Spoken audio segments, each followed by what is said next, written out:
Hey, first off, congratulations. Yes. Thank you. Now I don't know where you are now, but you were like top 10 Netflix around the world for... We are globally live, which is very funny. Unbelievable. No, it's unbelievable. It's such a funny thing to be at Sunset and Gower near the Arby's and then know you're beaming out around the world and that you're around the world on Netflix, which is truly embedded in people's homes all around the globe. It's just a very funny thing to put out. We're talking about Everybody's Live. Everybody's John Live, Mulaney. yeah. This is the second rendition, kind of. Sort of, yeah. Of your talk show. And it's with Richard Kind. I appreciate you calling it a talk show. We do have trouble defining it sometimes, and I like it's that. a talk show on a high wire strung between the, A bit, yeah. And I remember it was for some sort of awards thing last year. We really, they timed out how much we interview people because they didn't know how to categorize us. So it brings us some peace to have a category. One of my favorite moments was looking at Wanda Sykes sit there sitting next to John Waters. Yeah. And what is his name? Stavros Halkias. Yeah. And Neil. Yeah. Yeah. But there is getting a little raunchy. And I watched Wanda go, where am I? What's going on? What's going on? Yeah. Because they aren't necessarily not just warned or headed. Yeah. Not just raunchy, but like, it was like just Stavi and John Waters are having this Baltimore connection. Yeah. 2 seats down from me, they're just naming very rough lesbian bars in Baltimore that they both hang out at. Yes. And then the former Solicitor General is Neil. A few seats away, trying to get real legal advice from Neil. Stavi then declares war on landlords. They get into some sort of masturbation conversation. Yeah. I just look at Wanda and she goes, what is going on? As if, and also I try to have like a twinkle in my eye at that moment. Like, oh, don't worry. Yeah. I'm about to stir it all together. But I have no idea either. So you're truly, this is you raw. You have no idea what's going to happen next. No, lots left up to chance because we have the callers calling in from around the world now. We have, I know Neil Katyal well, actually, but a lot of times we have experts on that I have no connection to and no one on the panel would. So everyone's kind of meeting for the first time. You don't sit down with them backstage and say, this is how this kind of works. No. So fasten your seatbelts. No. We do what we say when we approach people to do it is, hey, this will be the lightest lift you've ever had. There's no pre-interview. There's no social media ask. There's no step and repeat. You come on and we have lots to talk about and lots to get to. And I kind of also present it to people as like, this would be a fun dinner party with people you might not ever have hung out with. I would add, what I would say to myself if I was going to be on your show was, Ted Danson, fasten your seatbelt and bring your A game. Oh, really? Yeah. I really do think so. Because it's...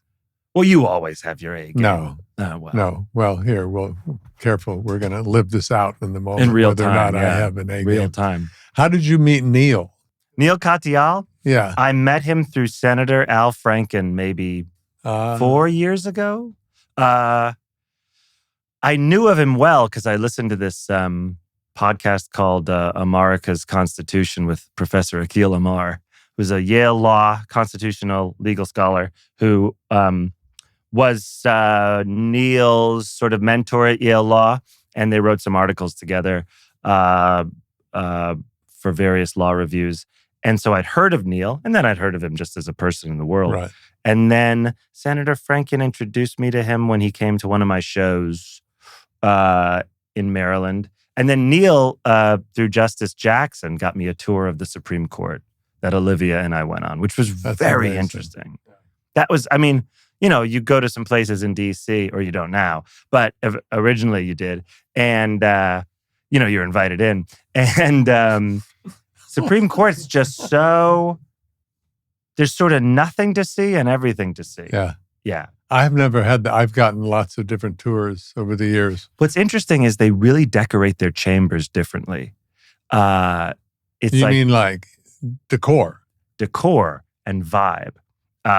Sotomayor's were like when someone on the floor of a dorm takes over the hall with their own shit. Like spilling out of Sotomayor's are photos and drawings and paintings and mementos that people have sent her all over the walls in the hallway. And then she has, because she loves baseball so much, she has blown up poster-sized pictures of every justice from the past 15 years who's thrown out the first pitch. It's like John Paul Stevens at a Cubs game. Alito at a Phillies game, taking it way too seriously. And it's a really fun, like joyous hallway. The Chief Justice's dark wood panel, very serious. You're also allowed to go to the National Gallery when you're a Supreme Court Justice and pick any artworks you want to be in your chambers. Wow.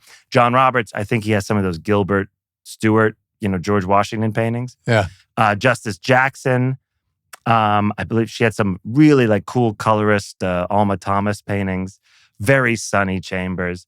Sandra Day O'Connor always had a very like Tex-Mex feel, like Southwestern blankets, and I think Gorsuch still has that because he's like a Colorado guy. There's always one Western judge who keeps that like Ralph Lauren store second floor vibe happening. Did you who showed you around? Neil? Or? No, a clerk of Justice Jackson's. She'd been. I'm trying to think at this point how recently she'd been confirmed. So it was a little fun talking to someone who is walking around the court newer to it. Justice Jackson's newer, the clerk is newer. Because they're still a bit, getting the ropes and also figuring out the personalities. Each justice, there's 9 justices. They each have 4 clerks for 1 year. They're appointed for life. The clerks come and go. It's a fun setup. Sticking to your show that you're doing now, Richard Kind. Yeah. One of my favorite kind of actors. The best. He is funny. He can be outrageous. He can be soulful, heartfelt, serious. Yeah. He can literally go anywhere. He can go anywhere. He's like, he's ready-made for Pixar and then can do a Coen Brothers movie with real heart. And just even in shooting promos for the show, he can be an intimidating guy. I thought, he could play a mob boss. Yes. Or he could play, also a leading man. I know that sounds no, you're absolutely silly. Right. He has everything to be a leading man.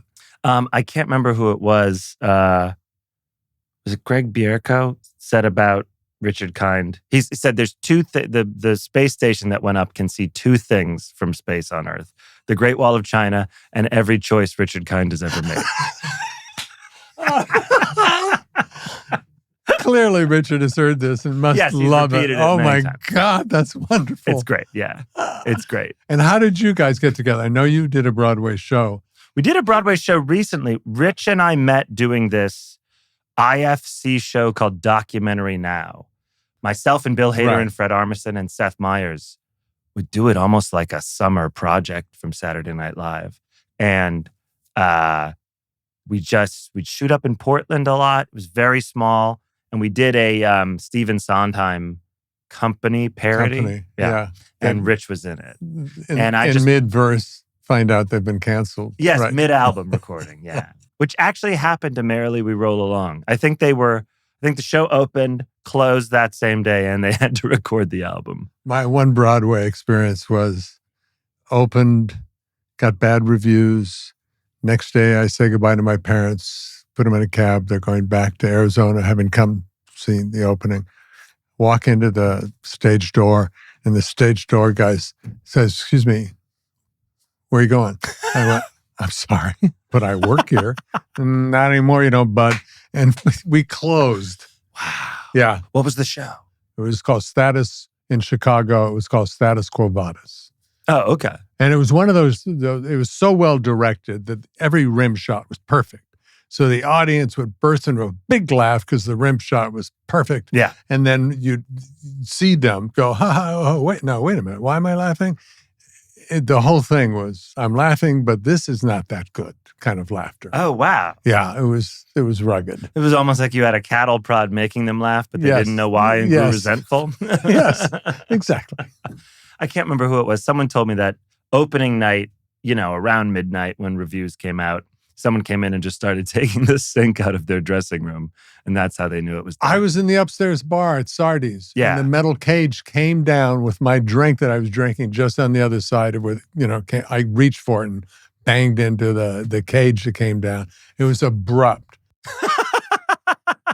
We heard sorry, this is all about my one day bitter one night stand on Broadway. Rex Reed hated Clive Barnes. Really? Yeah, or didn't like him or was jealous or whatever. So Clive Barnes's review came out, and this was back when he could shut down a show with a bad review. His review was horrible. Rex Reed was reading out loud to all of us in Sardi's, Clive's trashing us, but he was doing it and making fun of Clive in such a funny way. We were howling with laughter. Yeah. While we were listening to our demise. It was the weirdest. You were like the audience. You were laughing and didn't know why. Yes, he was prodding us with the electric prod. So then you just went immediately with Richard. It was one of those things where as soon as you picture Richard doing something, that's it. There's no one else. I was just sitting in the writer's room on the Everybody's in LA show, which was this pop-up 6-night thing last May. And we were looking at some opening titles footage that this guy, Brooke Linder, has shot all around Los Angeles. And I just started saying out loud, "Tonight, live from LA," and kind of doing Richard. And then we laughed, what if Richard Kind was the announcer of the show? And then as soon as you say that, what if Richard Kind blank? One, you have to do it. And two, there's no one else that can do it. Yeah, he is incredible. And he will go for it. He's as outrageous as you are. He will go for it. 100%. And busier than... I've never not seen him where he's about to get on a red eye. I mean, he's always headed for a red eye to do another. He's the busiest man in show business. It's fantastic. Mary and I, my wife and I saw him someplace recently and we just geeked out, hugged him, had to hug him. I know. He's one of those people that when people just walk up to on the street, and I think someone once came up to him and went, "Hey, you're a dum-dum." And he goes, "A bing bong. I think you mean bing bong." And they go, "Nah, you're dum-dum." Like the amount, he came up to me during the Broadway show. We were doing it at the Hudson Theater. And, Broadway being what it is now, we had some elevated ticket prices for some seats, which we were all aware of. And we felt the responsibility to do a great show, but we were aware that they were gouged. These were an arm and a leg, some tickets. So Rich comes into rehearsal. He goes, "Are people coming up to you and yelling at you on the street about the ticket prices?" I go, "No, they're not yelling at me on the street." I go, "Are people coming up to you and yelling at you?" He goes, "Yeah." People go, $400 for a ticket? Rich, what are you going to do? This is ridiculous. I go, "You have a life where people walk up to you on the street and scream at you about ticket prices?" And I think because he would do it to them, he welcomes it. Yeah, that's funny. Yeah. Do you guys have a writer's room? On this show, yeah. Yeah. And it's a lot of folks that have written and produced their own shows because, we have 12 shows, lots of live pieces, really talented costume and set department. And so everyone's kind of, we were writing a lot in pre-production and now everyone's kind of running off, making their own pieces come together. You go on air around the universe. That's weird. It's so funny. Can you feel it? When you walk out now on the street, the different level of energy coming your way because of people seeing it? I find it in requests to play other countries, which is nice. Oh. Yeah. We're really getting a lot of buzz in Brazil. Said Brazil song or something. A lot of buzz in Brazil, yeah. That'll be Richard's 11 o'clock number on the next show. We mentioned Brazil on the first episode. Yes. And in terms of social media, there was nothing. You said it, and then you looked straight in the camera and said it big. Brazil, yeah. And there's no more activated social media crowd than Brazilians. Oh. And so, I don't know what I would do if I'd learned Portuguese to do a show. I'm very open to it, though. I'm hoping like a football stadium. I'm not going to go play some comedy club in Brazil. No. We need this to scale really. This is huge. Brazil is huge stuff. It's huge. If I can't fill a stadium in Brazil, I'm out of the business. You can fill it anywhere. I had this thought that we can cut it. You can cut it. I'm sitting there going, live. Yeah. Some people go, that doesn't register how amazing that is, that you're sticking your neck out live in the same moment all around the world. And the live kind of goes over their head. So here was my thought. Okay. Sorry, but I'm going to empty it anyway. Was Netflix should have watch parties in Brazil, Rome, all over the world that you can cut to. Yeah. While live, and maybe even fire off instead of just a phone call. But people need to know that this is. Oh yeah, we did a joke. We did some joke cutaways last May where we go, let's go to Paris, France now, where they're watching the show, and then we'd cut to a group, and it would look the way Paris really looks, which is, just looks like just looks like any place. It's just in a room, like an internet cafe. There's no Eiffel Tower in the background. And we would cut around the world and go, oh, this isn't what I hoped it would look like.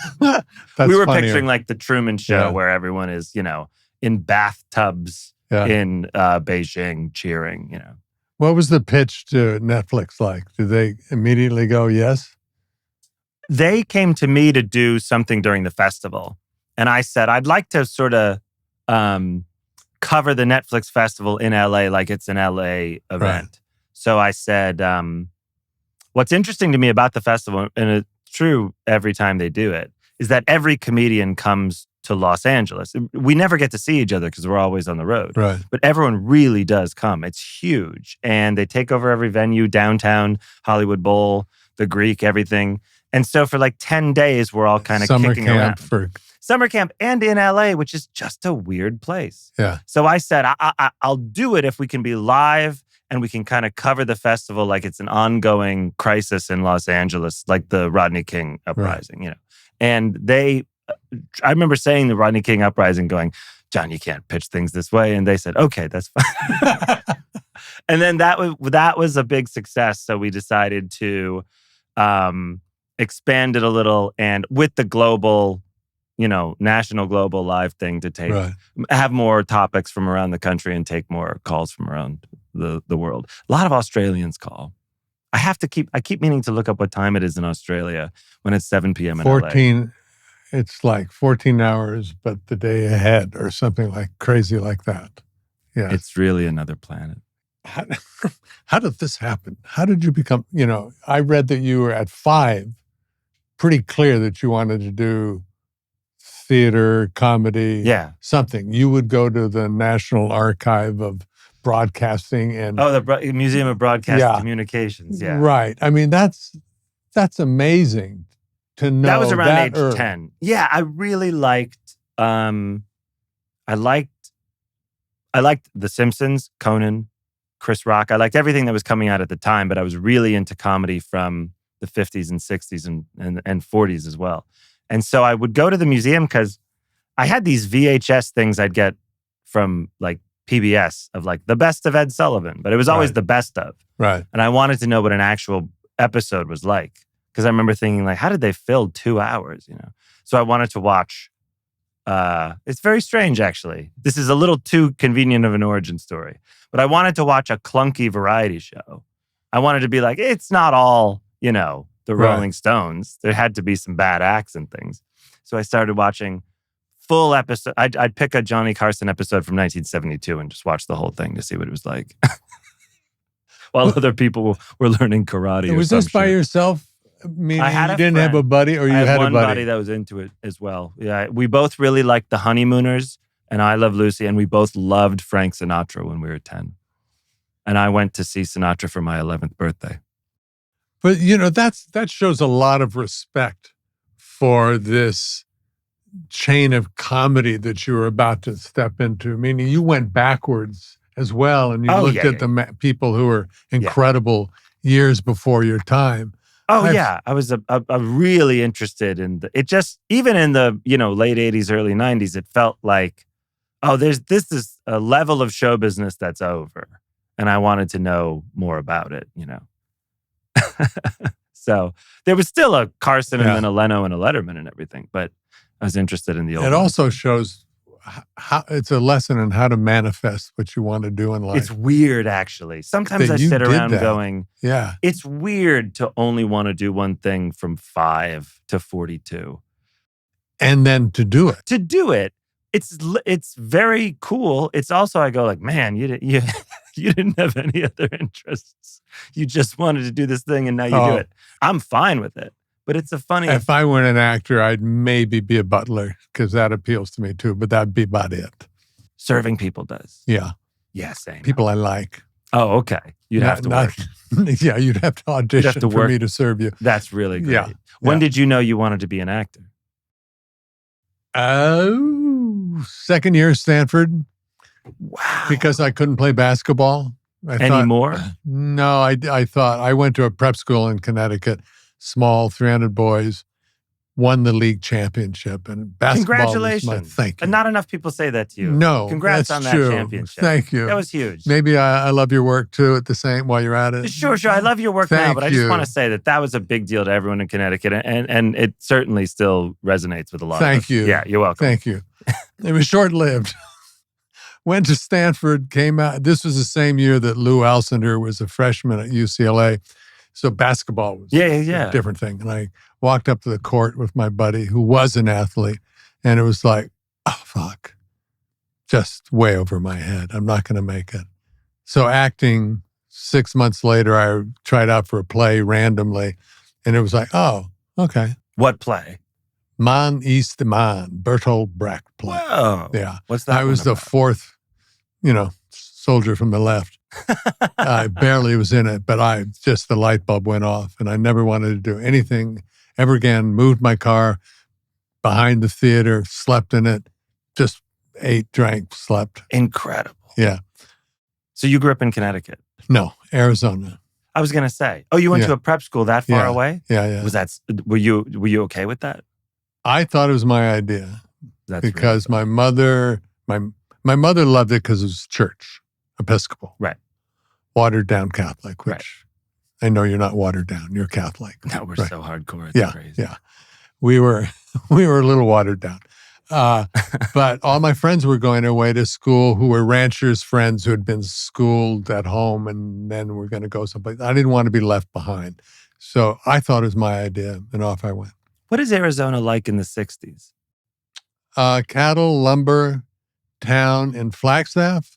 Had a university and, a very small university at the time, and a museum and a research center where my father was the director. He was an archaeologist, anthropologist, and all of that. So we were out in the country. My friends were Hopi Navajo. I jumped on horses and ran that away. Be home by the time the sun goes down or you're in trouble. It was so unlike anything else. Yeah. Not even, this is not golf resort Arizona. No, this is going out to the Hopi and Navajo. Wow. Did you speak any of that language? Kwasi, which is very dirty, female part. Guji, a butt. Anna, which is ouch, which makes sense. Yeah. And to point with your lips instead of using your fingers, just over there. Oh, wow. It's very handy, actually, when you think about it. Yeah, truly. Where's my hat? Over there. It is better. We're always flailing around with our goddamn hands. Yeah. That's great. And so off you went you literally started performing, singing, acting, doing plays at a young age. I don't remember a time I could sing. I wonder if pre-puberty I could. There's no recordings of it. Wait, sorry. I have the confidence of someone that can sing. I just can't. I'm just a bad singer. But I've always thought in my head, I always could. I wonder if when I was a small child, I had a nice voice because I'm certainly acting like it. So if you... Well, I'll put myself in things on SNL where I'm singing and it's just... Okay, it's a where little did mental. the confidence come for you? I don't know. How the hell did you... That is... Because you are doing live TV around the world. When it comes to certain types of 3-camera live audience comedy, I have very high self-esteem. It's not in other parts of life. I have many struggles, but when it comes to that, like direct address to an audience, I just have a real confidence that I'll figure it out. You do too. You are. But when I'm on a set, just doing any other kind of acting, like there's a lot of was that good? I have no idea. I'm really lose my bearings. But a nice Give me a nice... if somebody came along Ed and Sullivan said, here's a variety. great dramatic part. Oh, I'd love to do it. You Get to should. yell or possibly whisper, because that can also be scary. I'm actually doing this play Status Quo Vadis opening tomorrow at the Wilshire Ebell. Careful of the rim shots. They're deceiving. I'm really hoping for some raves. It's funny. Theater is so hard to get off the ground. And everyone's always going, the theater business is struggling. I'm like, well, don't close shows with reviews. Yeah, that's like, one don't way. Shiv each other constantly. Saturday Night Live. Yeah. That came out of Conan? No. They actually saw me on the Late Night with Conan show. So they hired me as I auditioned, but they hired me as a writer. Seth Meyers and Amy Poehler. Same year? 2008, yeah. Will Forte? Will was there already. Jason Sudeikis, Bill Hader, Fred Armisen, Andy Samberg, Kristen Wiig, Casey Wilson, Keenan. Royalty. Yeah, royalty. Literally royalty. Yeah, the best. And 2008, which was that election year. And it was a really funny time to be dropped in. Because we did like these Thursday, what were they called? Thursday weekend updates. So we did special primetime shows and the Saturday shows. This is my first weeks. We did 12 shows in 8 weeks.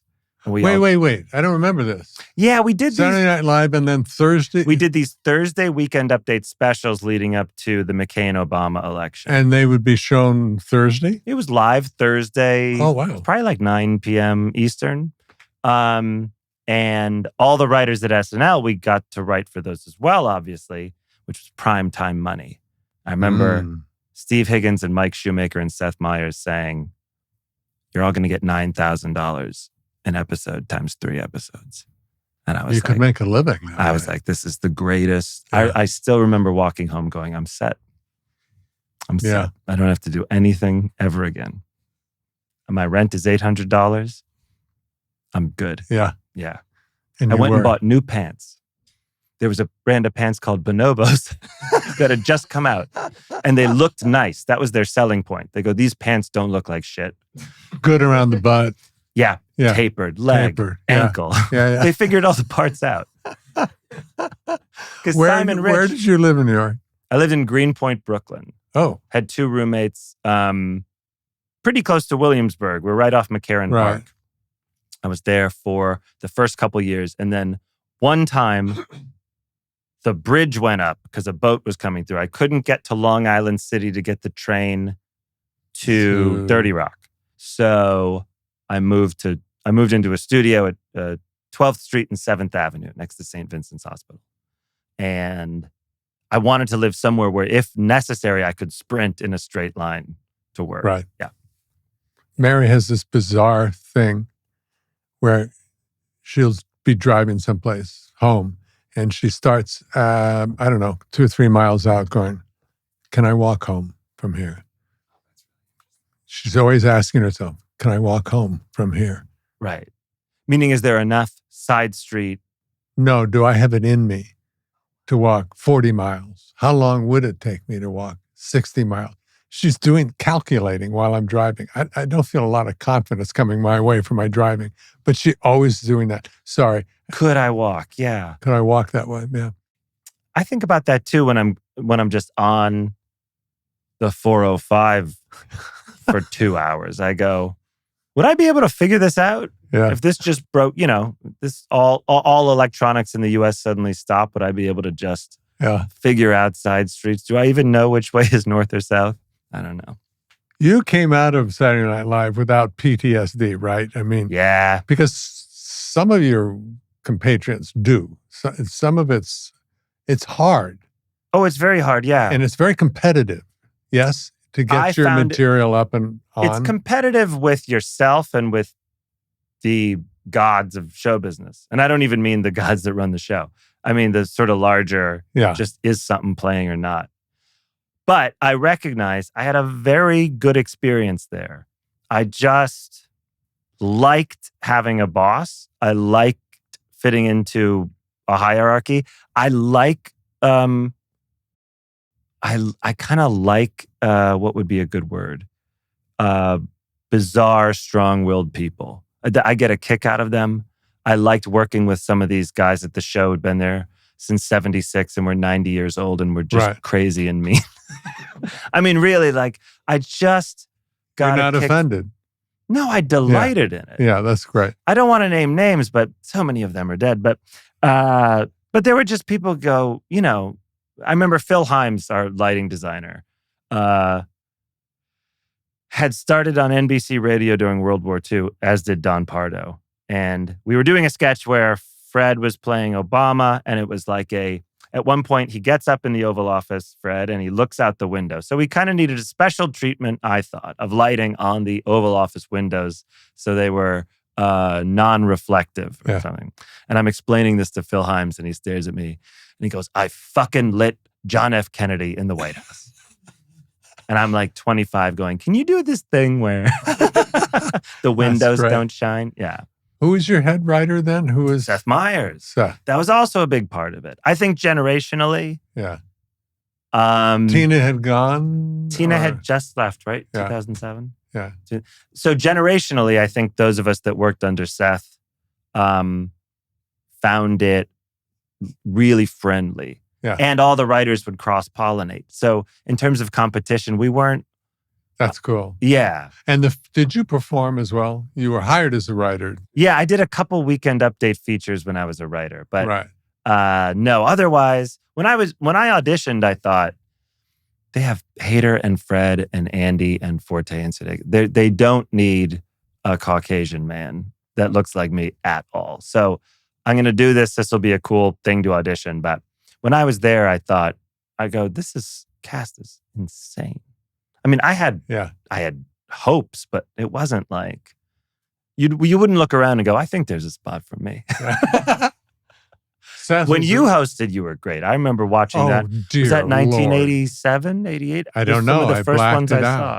You blocked it out. Are you serious? Are you? Did you Google me just so you could say that now? Because I was reading your Wikipedia feedback. You did? Oh yeah, what are you talking about? And rightfully so. All I can say is I lived. That was my experience. I made it. You got zero feedback. No one said anything to you. Don't think so. Or I was so terrified that it went over my head. It is a scary proposition. And fast, yeah. Very fast. And if you're a stand-up or a clever lad or a writer, you do your own monologue or you come with some ideas. Yeah. I waited until Saturday morning. You're so crazy. For my monologue. And it turned out to be really Mike Myers' monologue. It was his first time on the show, I think, performing. And I was Ted hosting, and he was this French Ted in this parallel universe, but being very French and over the top with his comedy, and to the point where he wets his pants. And at the end of mine, I wet my pants. I remember that. Yeah. That's what you get when you wait till Saturday morning. Yeah, exactly. We did that a lot. We'd give someone the monologue Friday night and go, Hey, we love you. Hope you can swim. Have fun. Yeah. This is it. I'm happy, proud that I did it or that I was even asked. But it was, And then you popped up in Kirstie Alley's. Yeah, we all did. I think all of us sang. Yeah. And you were there. I was there. That's so cool. I wish I was there. No, I watched on TV. Wait, but so you saw me on TV. I wasn't on when you were. No, of course not. You were a kid. I was maybe 5. So it was the beginning. Yet. Maybe that was. Oh, I think that was it. It was that monologue. Yeah. I went. There's something to this.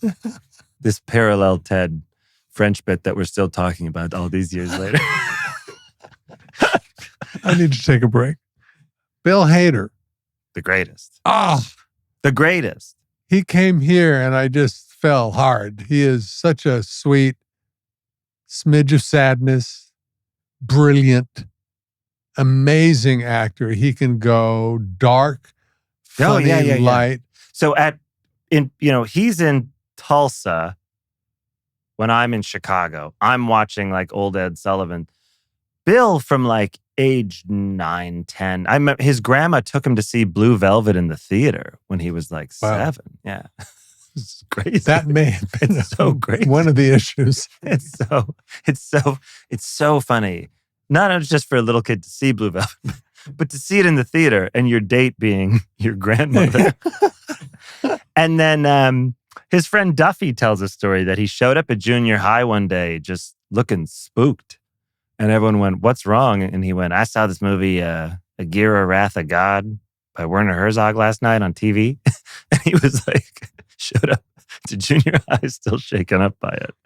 So he has the greatest depth of influences, you know. And then is the Criterion Channel in one person, and then is able to make so much work inspired by that. And then is also just one of the best sketch comedy people ever.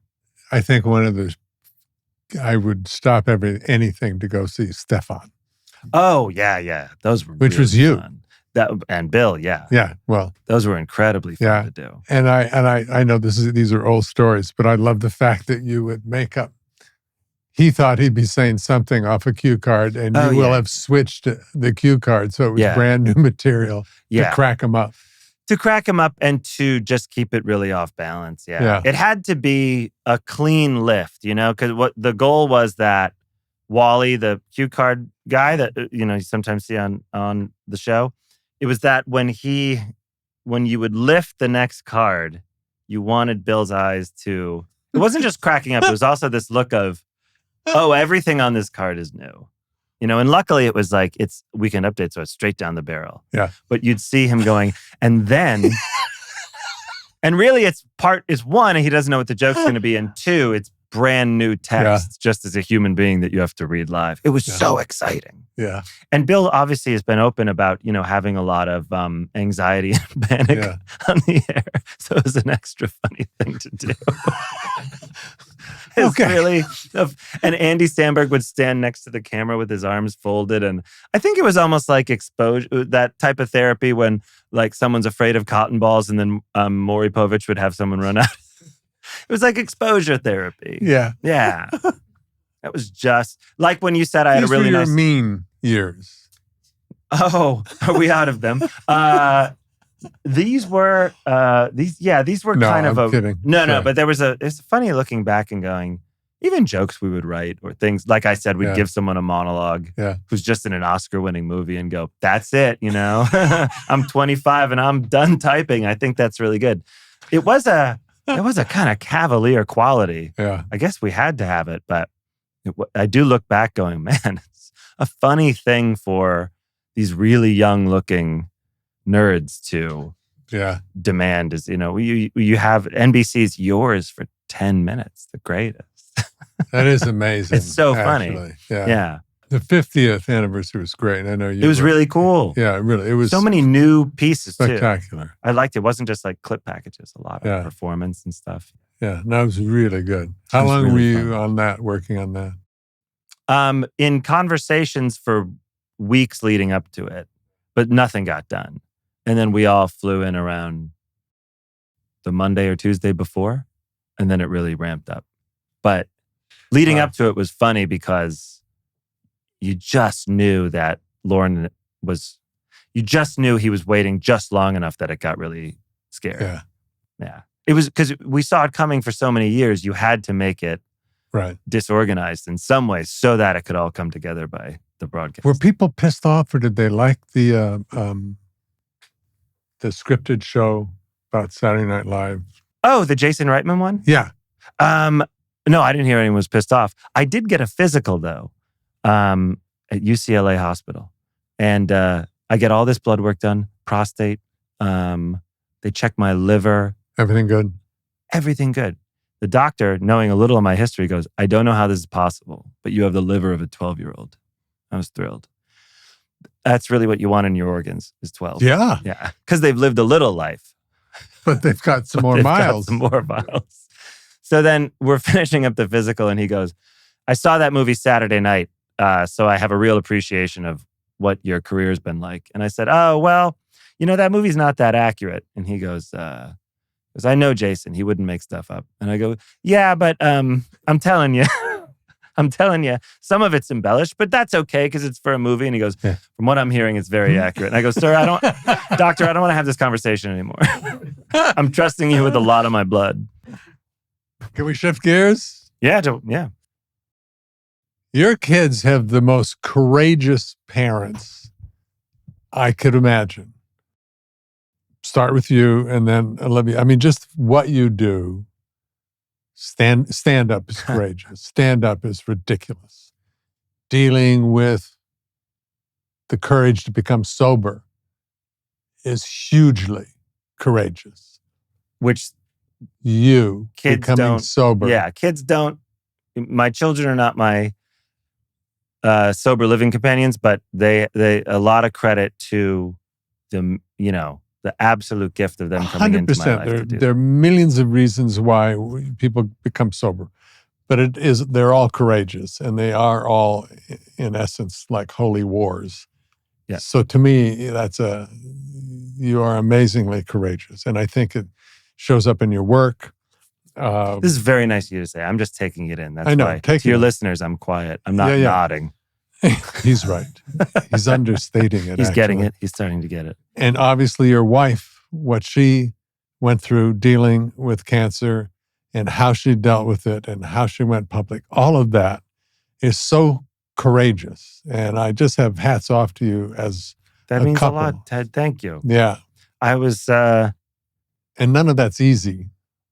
No, it's not.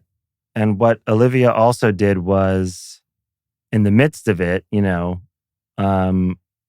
before, after her fourth, but before her fifth surgery, because to stop the potential spread of it, she had a hysterectomy and oophorectomy as well. So in the midst of it, we also made embryos so that our daughter could be here, which she is now, which is the greatest. And in the midst of all of this, I always look back on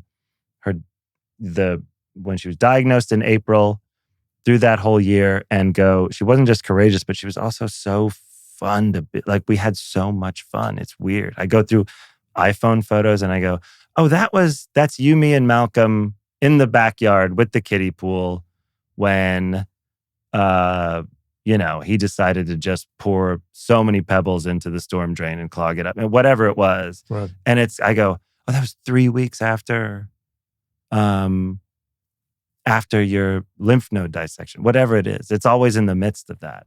So I really, it wasn't just the courage of it. She also was just giving us. So it's always just her greatest, best self throughout it. Well, to me, courageous is also the being public about it so as to make sure other people don't. Maybe some person wouldn't have to go through what she did. And it was really this lifetime risk assessment test that she had done is the only reason they caught it. And it's not, she had her mammogram. She was proactive about all that stuff. Could have spread. Would have spread fast. Would have. Yeah. It was bilateral. Yeah. In 4 different places by the time they did an ultrasound, which is what found it, not just a mammogram.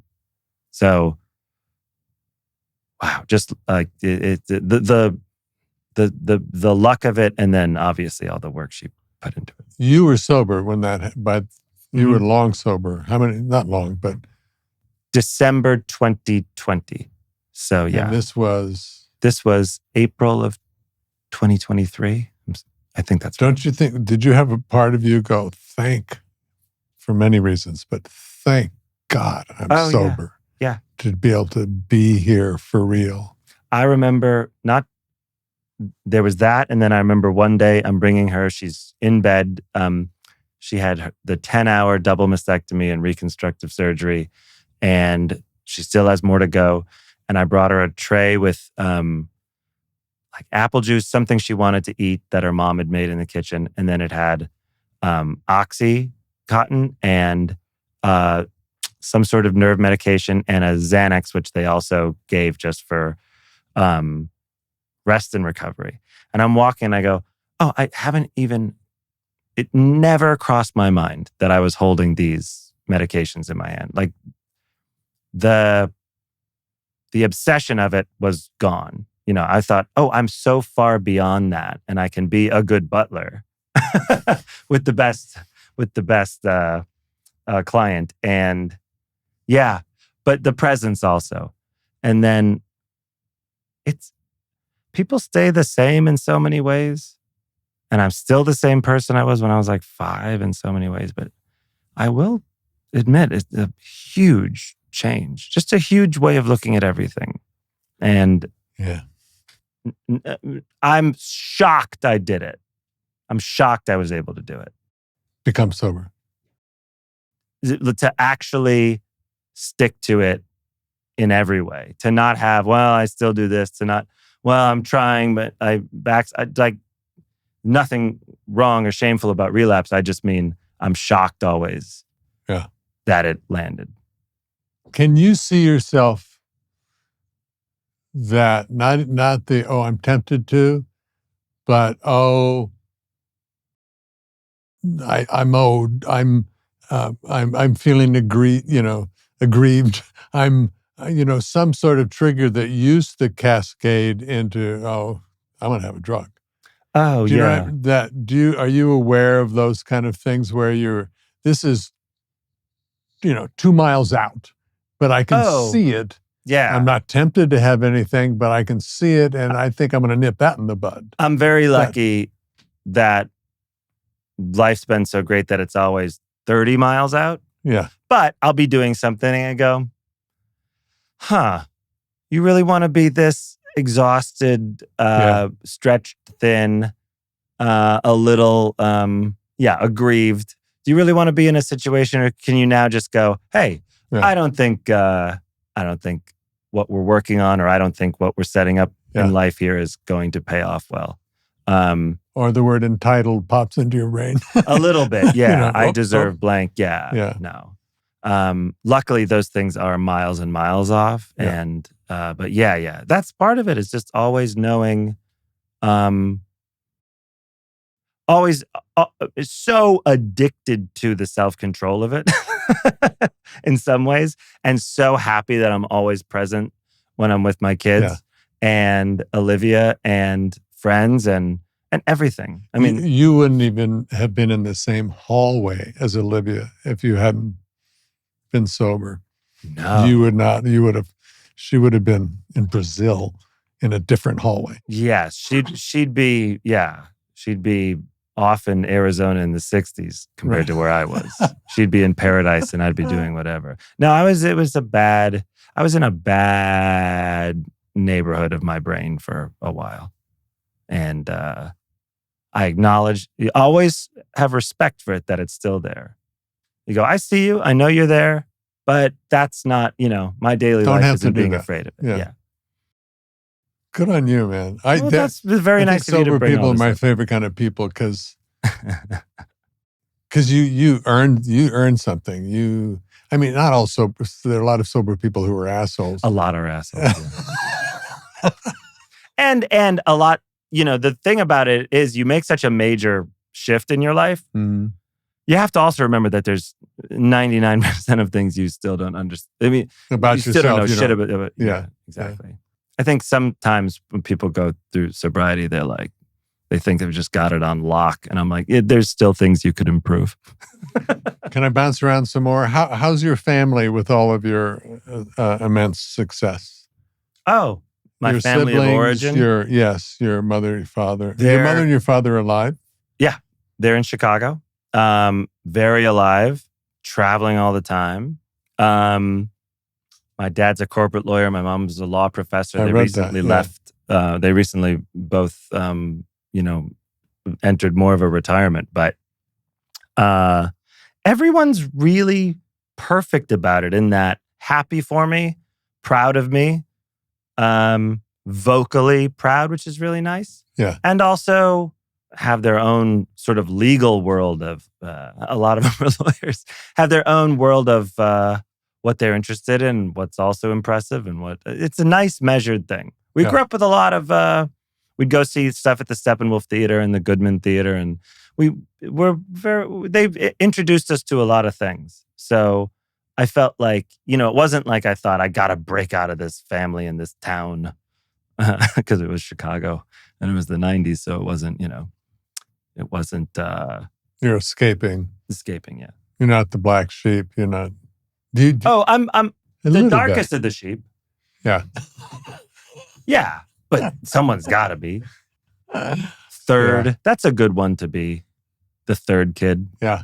You can't pin that guy down. You have a younger brother and then one who... Where was the child who passed away at birth? My brother Peter, that was after me. And then our younger sister Claire lives in Chicago as well. Yeah. There's an example of courage too. Having a child after a child. You know, it's amazing you say that. I don't think I've ever really talked to my parents about that, but I just remember them telling us after Peter that we're going to have a baby. And my memory is, and I was pretty young, was the three of us going, okay, just not understanding, not understanding from my perspective. I won't speak for my brother and sister. Not fully understanding what had happened or if that is what always happens or, Yeah. It's a strange thing. Your job is to be out. I don't know what your job is. Sorry, but my impression is stand-up comedy. Be outrageous. But you need to be willing to go anywhere to accomplish whatever the moment is. You need to be courageous and outrageous and maybe shocking and maybe wildly inappropriate or whatever. Where do you keep your moral? Do you have a kind of a compass that goes, nope, too far, or, Yeah, for sure. And what? I don't mean to sound kind of hokey, but I remember I had a joke in 2005 about what was, I guess, 2005. Yeah, about the ongoing war in Iraq and Bush. And I was working on it. I was at a club. It was something about how they were treating it like performance art, where it's like, oh, you're not supposed to get it, because they were so cryptic about why it was failing and everything. Can't remember the bit in full. But this woman came up to me after and she said, my son's serving overseas. I just want to say you ruined my night. Wow. And I thought, I don't like that. I don't like ruining someone's night. That's still kind of the thing in my head. And I was once opening for Brian Posehn at Caroline's Comedy Club. And I was behind this couple that got the bill. They were really enjoying the show. They got the bill. And they're looking it over, 2-drink minimum. And they're looking at it, and he goes, well, we just won't go out for the next couple of weeks. Oh, wow. Yeah. And I thought, oh, yeah, you got to fucking deliver. This isn't like, for me. Yeah. And by the way, this is not me sounding off on what comedians should be like, because I don't care at all. And it's one of the most boring conversations. I care about me and my career. Find your own success. You go do you want to debate woke or whatever. Just go fill airwaves with that. It's so boring. And also, I don't give a shit. I want me to be successful. The rest of you can kick rocks. But I remember thinking like, yeah, this isn't a confrontational piece of performance art. Like I like to at least not ruin your night and maybe make you think the check was worth it. Somewhere in between. Sorry, I just flashed. Now I can't remember the name of the bit. It was in your opening monologue, maybe of your first time back on this rendition of your show, about the band that you were going to hire. Oh, that was on Wednesday. Oh, that was this Wednesday? Yeah.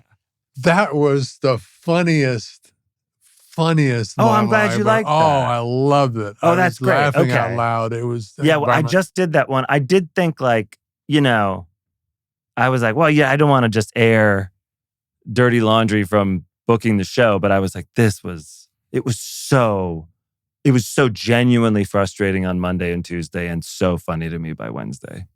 It was really... I encourage you all to go listen to it if you don't know what we're talking about, because it is hysterical. But is the guy a con artist? He must be, right? I don't know. I really don't know. Well, what else? There's been no contact. Oh, yeah. There's been no contact since. I was dealing with someone, I don't know in what capacity. Yeah. I definitely was asked for a ton of money. He may have given you, a great monologue.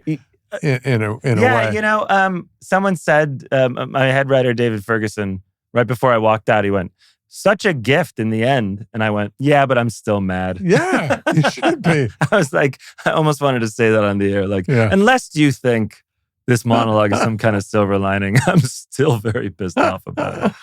That was really fun. I'm glad you liked that. Yeah, really good. That was a bit like, okay, this is a long, I remember, up to Wednesday at 7.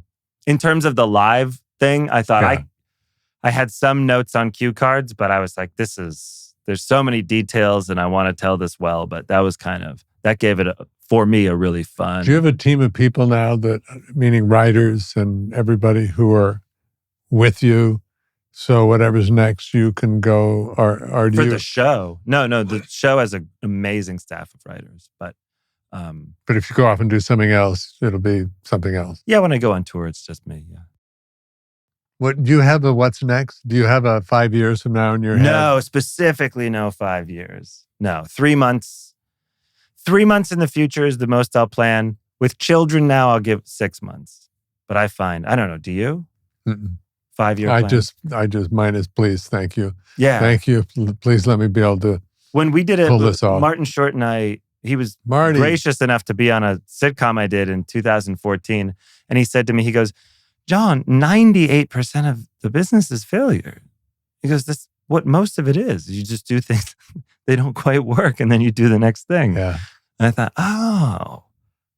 oh, okay. That's great. Yeah. Yeah. I've always been successful, really.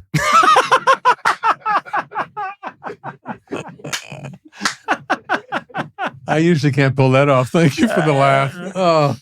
Hey, I just want to say, this is extremely nice to talk to you. It sort of hit me a little late in the interview, but you can edit this into the beginning if you want.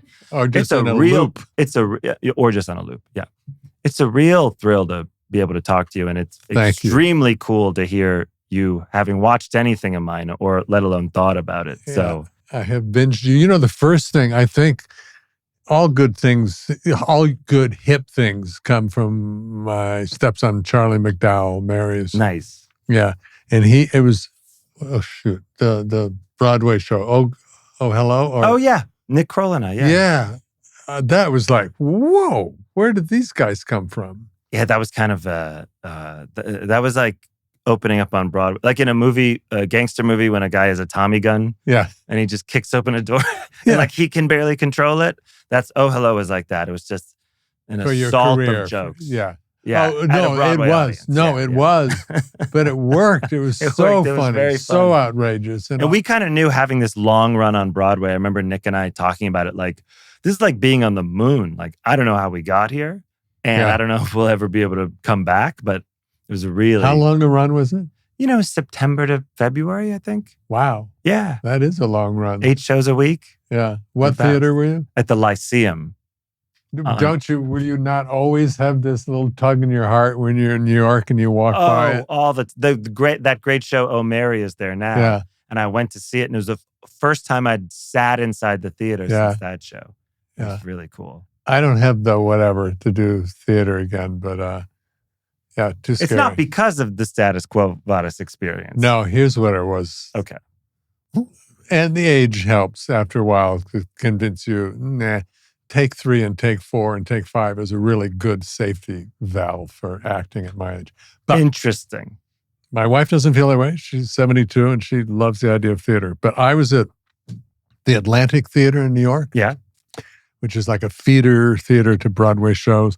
And Neil Pepe and Mary McCann, who run it, are great friends. And they were doing the 25th reunion of the anniversary, And so they had 25 playwrights. And each one was assigned do 20 minutes of anything. It can be opera, it could be whatever. Right. And each week we'll do 5 of you and we'll, do 5 weeks of this and we'll raise money and celebrate. So they asked people to come and do it. And I did this, I got a monologue. Mm-hmm. It was 19 minutes long monologue. And you had not real rehearsal. You worked on it at home. Then you came in and you ran it with Neil, maybe for an hour or two. Who was the playwright that wrote it? Shit, I knew you were going to ask me. It was brilliant too. It was about this guy who sits down in front of an audience trying to tell them why he's trying to piece together why he's so upset. And he goes through his day. He's kind of middle management and he's just getting more and more, but he can't figure out what it is. He goes home, says hi to his wife. His wife wants him to go down into the cellar, the basement of their house to get something. He goes down and it is literal. His basement is Hades, is hell, not like a symbolic. He walks into hell. Horrified, terrified, walks back up. She hands him the dog, take him, and he walks the dog. And by the time he comes back, he's forgotten that hell is in his basement. So you realize so it was a panicky kind of delivery. And I psyched myself out. Backstage, lights go down. Fuck. What do I do? No, just go out. The lights come on and I walk to my place. And 20 seconds in, I dry as a bone, cannot remember a single word. 20 seconds in. Yeah. The stage manager who's in the booth probably just went back and was sitting down with her cup of coffee when I asked for a line. So I had seen somebody ask for a line the week before. It was not uncommon. These weren't heavily rehearsed. Yeah. And I was stunned to hear, I thought someone would whisper it from the wings. No, it's from a microphone in the back of the house. That's so funny. You have to go, line, please, and then the line comes over the, So I thought I'll ask in a clever way, at least. I'll say, Darcy, which was her name, Darcy, what happens next? That's so funny. And she got to the just sat down, spilled her coffee over everything, and gave me the line that I had said last. And not the one I needed. Yeah. So I started again, failed again, and That's great. Had to ask again. But in that moment, it was like I stuck my finger into a light socket. It was like, zzz, fuck. Do I run? I'm going to cry. God damn it, my daughter's in the audience. And then you move on. But I had so much adrenaline in my body. My poor daughter had to walk me around the city block 3 or 4 times, drinking 2 big, huge water things I had real toxic amount of adrenaline in my body. Oh, it's so funny. That could be the origin story of someone that loves live theater. I'll not. Yeah. How old was your daughter? Oh, she was old enough to be fine with what she saw. She just, shake it off. She was relaxed. No one knew, Dad. Yeah. I bet some people knew. Yeah. I'll tell you this. It's also nice when people go, that didn't go well. I had a meltdown last night because I haven't done a podcast in 3 or 4 months. So you're the first. And I start the second season of the Netflix show that did well, and now I have to see if it's going to do well again, and we start in 2 weeks. And I was just, no, I'm incapable. I don't know what to do. Fear just overwhelmed me.